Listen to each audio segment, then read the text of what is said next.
स्वागत है एक बार आपका फिर से विनर्स एकेडमी प्रयागराज में। मैं समीर शुक्ला और आज हम लोग एक और इम्पोर्टेंट टॉपिक जो आपके यूपी बोर्ड एग्जाम में 3 नंबर का होता है, जिसे आप लोग अच्छे से जानते होंगे, कई बार याद करने की कोशिश भी की होगी।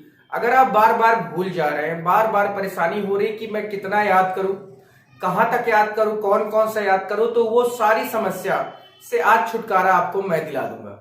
क्योंकि मैं आज आपके सामने 10 या 12 ऐसे वन वर्ड सॉल्यूशन लेके आया हूं जो आपके हाल फिलहाल के जितने भी आपके एग्जाम हुए यूपी बोर्ड के, उनमें ये बार बार पूछे गए हैं। तो हम लोग कैसे इतना अनुमान लगा लेते हैं, क्योंकि हम लोग इतना स्टडी करते हैं आपको बताने के लिए कि कौन कौन सा इंपॉर्टेंट आपका वन वर्ड सॉल्यूशन है जो आपके एग्जाम में आ सकता है। 3 नंबर का होता है, यानी 3 आएंगे, 5 हो सकते हैं, 3 हो सकते, 3 करना है आपको, एक नंबर का, और एक शब्द लिखने का 1 नंबर आपको मिलता है। तो आप समझ सकते हैं इसकी इंपॉर्टेंस।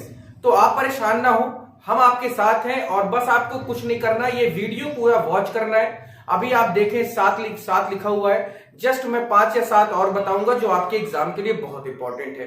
तो चलिए शुरुआत करते हैं। सबसे पहला आपका जो टॉपिक है, यानी जो सबसे पहला वर्ड है, पहला वन वर्ड सॉल्यूशन क्या होगा वो आप देख रहे हैं, पीछे लिखा हुआ है कि a person who is out to destroy all governments law and order, यानी एक व्यक्ति जो किसी भी लॉ एंड ऑर्डर को मानता ही नहीं।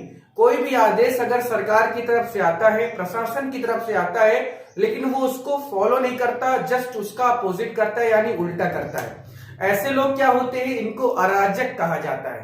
अराजक को इंग्लिश में क्या कहते हैं, एनार्किस्ट कहते हैं।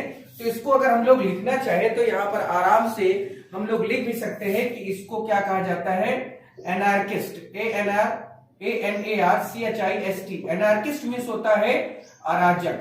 और बस इतना लिखा आपने कि आपको 1 नंबर मिल गया। तो इस तरह से कुछ ऐसे वर्ड सेंटेंस है आपके सामने, आप देख रहे हैं।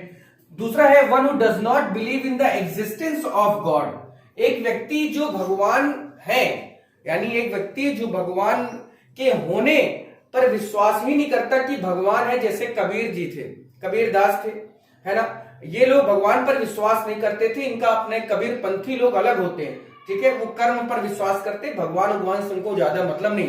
तो ऐसे लोगों को क्या कहा जाता है, ऐसे लोगों को एथिस्ट कहा जाता है। क्या कहा जाता है, एथिस्ट, ATHEIST, एथिस्ट।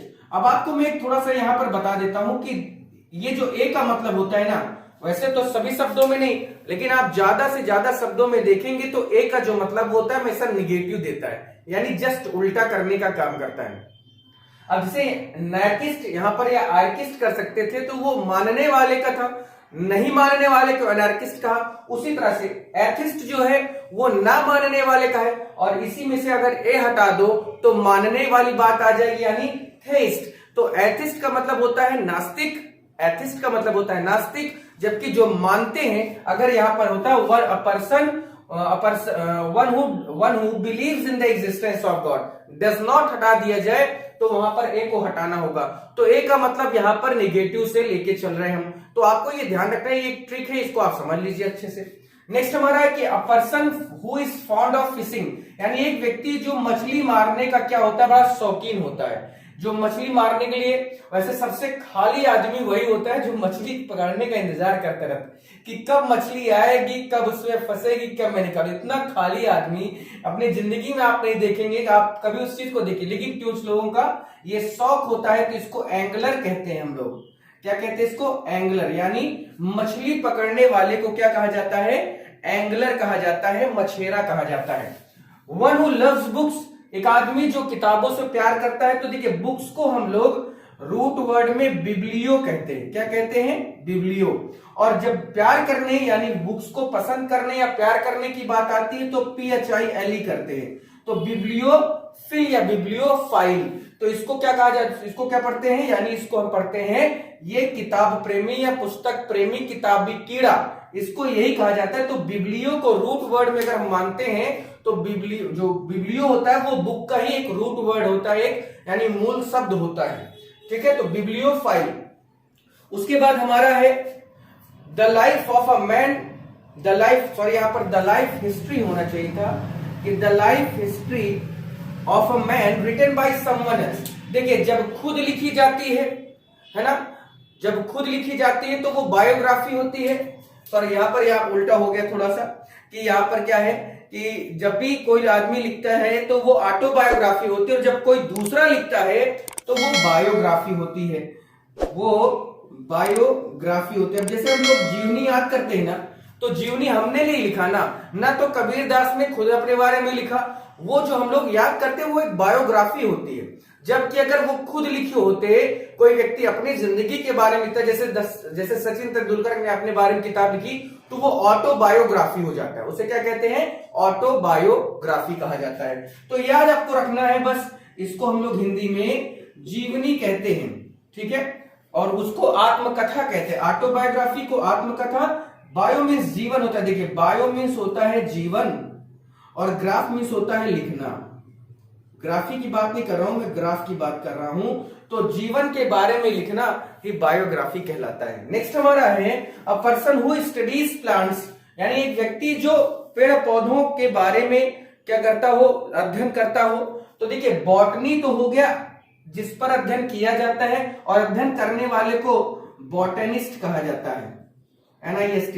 एक बात और याद रखिए, जब भी IST लगा होगा इसका मतलब करने वाला होगा। IST का जो मतलब होता है वो करने वाले के सेंस में ही आता है। अगर केवल बॉटनी होता तो यहां पर ये होता कि स्टडीज ऑफ प्लांट्स ये होता तो हम बॉटनी करते, लेकिन जो व्यक्ति कर रहा है तो IST लगाना पड़ेगा। जैसे यहां पर है अराजक है, जो करता है उसी के लिए IST हमने यहां लगाया, जो विश्वास नहीं करता उसके लिए हमने IST लगाया। तो जब भी IST लगता है तो इसका मतलब है कि वो कहीं ना कहीं किसी पर्सन, किसी व्यक्ति से जुड़े हुए वाक्य आने वाले हैं। नेक्स्ट हमारा है अ लिस्ट ऑफ बुक्स, यानी जो किताबों की जो एक लिस्ट होती है उसको क्या कहते हैं? तो उसको आप जानते होंगे, कैटलॉग कहा जाता है।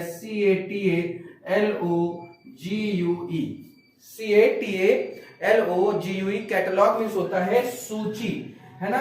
आपको आपकी जब ऐसे आप नई क्लास में जाते होंगे तो पूरा स्कूल से आपको एक कैटलॉग दिया जाता है, यानी किताबों की सूची दी जाती है कि इस बार आपके चैप्टर में ये, आपके लेसन में या आपकी क्लास में ये पढ़ाया जाएगा। तो चलिए 4-5 है और है, उसको भी देख लेते हैं हम लोग।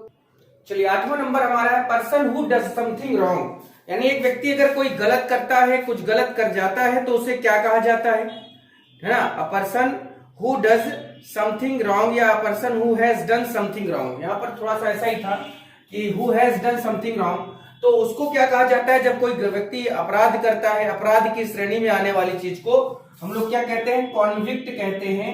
और कॉन्विक्ट का मतलब होता है अपराधी, कॉन्विक्ट का मतलब होता है अपराधी होता है, ठीक है। उसके बाद दूसरा है words written on the tombstone on the one's death, यानी जब आप देखते होंगे, आप कब्रिस्तान कभी गए हो तो आपने देखा होगा कि जब कोई व्यक्ति मर जाता है तो उसके लिए क्या, उसकी एक कब्र बनाई जाती है। कब्र पर कुछ शब्द लिख दिए जाते हैं, इन द मेमोरी ऑफ, या आप कभी क्रिश्चियन वाले उसमें जाए, फ्यूनरल में जाए तो वहां पर भी लिखा होता है in the memory of, in the loving memory of, ऐसा लिखा होता है, उस व्यक्ति के बारे में लिखा होता है, उनकी कब डेथ हुई, कब पैदा हुए, क्या चीजें। तो उसको जो कहा जाता है, वो जो शब्द लिखे होते हैं उन शब्दों को क्या कहा जाता है? तो बहुत आसान सी भाषा में आप समझें कि उसे एपिटैफ कहा जाता है। उसे क्या कहा जाता है? एपिटैफ, EPITAPH, एपिटैफ। एपिटैफ का मतलब होता है कब्र पर अंकित शब्द, यानी कब्र पर लिखे हुए शब्द। नेक्स्ट हमारा आप speech delivered without previous preparation, यानी बिना तैयारी के बोलना। जैसे कोई चीज है, कहीं आप जा रहे हैं तो आपको बिना आपने कोई तैयारी की और आपको कहा गया कि आप बोलेंगे, तो जब बोलने के लिए बोला था तो इसको एक्सटेम्पोर कहा जाता है, EXTEMPORE। एक्सटेम्पोर का मतलब होता है बिना तैयारी के बोलना, ठीक है। नेक्स्ट हमारा है कि the murder of one's brother. तो एक चीज आप याद रखिए कि कभी भी साइड लिखा है, CIDE, साइड का मतलब होता है हत्या, जैसे सुसाइड, इन्फेंटिसाइड, रेजिसाइड, है ना। उसी तरह से जब किसी के भाई की हत्या कर दी जाती है, जब किसी के भाई की हत्या कर दी जाती है तो उसे क्या कहते हैं? फ्रैट्रिसाइड, फ्रैट्री, FRATRICIDE, फ्रैट्रिसाइड। फ्रैट्रिसाइड मीन्स होता है भाई की हत्या, ठीक है। ये हालांकि ये एक्सटेम्पोर इसके लिए था और फ्रैट्रिसाइड है। तो देखिए, साइड शब्द जहां पर भी आएगा इसका मतलब हत्या से ही संबंधित बातें होंगी। नॉट लायबल टू एरर और मिस्टेक, जो व्यक्ति कभी गलती ना करता हो या कोई गलत ना करे या उससे कभी गलती हो ही ना, तो उसको हम लोग क्या कहते हैं, अचूक। तो इसको बोला जाता है इनफैलिबल। इनफैलिबल यानी इसका मतलब होता है अचूक, ठीक है। लिविंग वंस कंट्री, जब हम अपने देश को छोड़ रहे होते हैं तो उसको माइग्रेशन कहा जाता है, यानी माइग्रेट। और माइग्रेट को हिंदी में बोलते हैं प्रवर्जन। प्रवर्जन, ठीक है, माइग्रेट कहा जाता है। नेक्स्ट हमारा remedy for all kinds of disease, हर दर्द की जो दवा होती है उसको रेमेडी कहा जाता है, यानी रामबाण औषधि कहा जाता है। रेमेडी, रेमेडी क्या होता है, यानी जो एक ऐसी दवा जो हर दर्द को खत्म कर दे, हर बीमारी को खत्म कर दे, उसको हम लोग क्या कहते हैं, रेमेडी कहते हैं, यानी रामबाण औषधि कहा जाता है। तो ये कुछ आपके लिए इंपॉर्टेंट यहाँ पर 1 मार्क्स क्वेश्चन थे जो बहुत इंपॉर्टेंट है। अगर आप इसको याद रखते हैं तो बिल्कुल आपका फायदा होगा जरूर, 3 नंबर आपका पास होंगे जरूर। तो बस कुछ नहीं करना, बस वीडियो को शेयर कर देना अपने दोस्तों को, इससे ज्यादा और हमें कुछ नहीं चाहिए होता। जैसा कि आप जानते हैं इससे ज्यादा हम लोग कोई डिमांड नहीं करते, तो ये आपका काम है, बस शेयर कर दें और कुछ अपने से भी तैयार करते रहें। देखिए तैयारी जितनी आप अच्छी करेंगे उतना अच्छा आपका नंबर आएगा। हम लोग केवल अपना अनुभव, एक अनुमान लगाते हैं कि ये आ सकता है, ये हो सकता है, लेकिन कोई भी चीजें कंफर्म नहीं होती है, कोई भी चीजें निश्चित नहीं है, सर्टेन नहीं। इसलिए आपसे कहूंगा कि ये वीडियो देखने के साथ साथ आप जरूर कुछ अपने से भी तैयार रखें। फिर आज के लिए इतना ही, थैंक यू।